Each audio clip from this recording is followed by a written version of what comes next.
Alright, magandang araw mga kababayan, mga kaibigan. Sana po ay nasa mabuting kalagayan po tayong lahat sa ngayon. Well, ang pag-uusapan po natin ngayon ay yung tungkol doon sa interview ni Willie Revillame. Actually, dalawang interview yung napanood ko sa kanya at talagang hindi ko kinaya natapusin.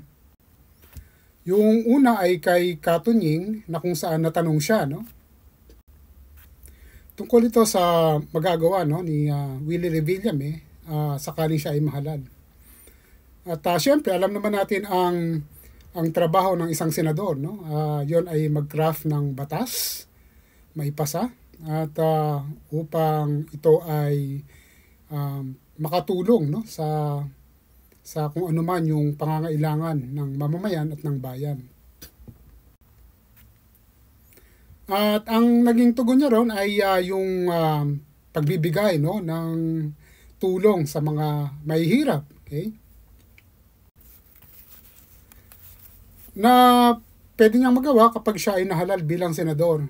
At sa tingin ko, no, dito sa punto na ito ay mukhang kapos, no, sa malalim na pag-iisip si Willie Revillame. Hindi naman natin siya sa ini-small o nililiit, no, sa kanyang kakayanan at naging popular nga siya dahil sa kanyang programa. Pero ang tugon niya ay nauukol doon sa trabaho ng mga nasa ehekutibo, no, at hindi nasa legislatura. Kasi syempre, ang mga nasa ehekutibo, yan yung mga nag-execute, no, ng mga proyekto. Okay? At ang sabi niya pa, no, kakausapin niya yung presidente at hingi siya direkta ng tulong para sa mga proyekto.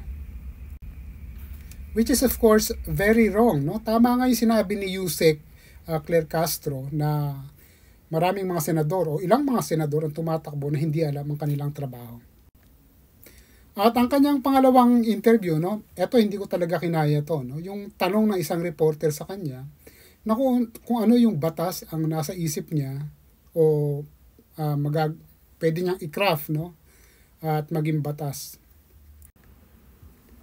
At ito talaga yung hindi ko kinaya, no, na tugon niya, which is nakaka-insulto para sa lahat ng mga manonood at mga kababayang Pilipino. Ang sabi niya ganoon, ibinalik niya ang tanong doon sa isang nagtanong na reporter. Ang sabi niya, ikaw ba, ano ba yung naiisip mo na batas, no, na pwedeng gawin sapagkat ikaw ay mamamayang Pilipino? Well, nakakayamot, no, yung mga ganitong klaseng mga pagtugon sa mga tanong na dapat ay sinasagot ng tumatakbong senador. Kasi unang-una, ikaw ang tumatakbong senador eh. Bakit ibabato at ibabalik mo ang tanong na itinanong sa iyo? Dapat ngayon pa lang meron ka ng mga iniisip na batas na pwedeng makapagpaahon, no, sa kalagayan at sa pamumuhay ng mga Pilipino. Hindi yung ibabato mo at ibabalik mo ang tanong sa nagtanong sa'yo. Well, hindi maganda yung naging response niya, no, o yung kasagutan niya doon sa tanong. Actually, hindi naman yon kasagutan, kundi tanong din, no, sa nagtanong. At yun po ay senyales ng isang tao na walang laman, no? Parang lata. Kapag ang lata walang laman, napakaingay. So tayo bilang botante, pipili ba tayo ng mga taong katulad nito? Walang laman at puro ingay lang.